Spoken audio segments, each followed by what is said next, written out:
deciros que estoy muy contento de venir a Asturias porque es la patria querida de todo el mundo, ¿no? Y no os digo nada después de cenar. La verdad es que tenemos muchos elementos en común y muchas afinidades, y yo me he movido siempre en el ámbito de la calidad total, y este es un discurso que creo que nos ayuda.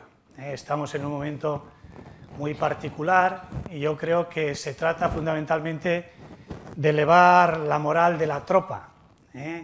Vamos a intentar ver cómo en estas circunstancias, en esta coyuntura, hay formas de hacer las cosas en la empresa distintas que nos van a acercar mucho más rápido al éxito.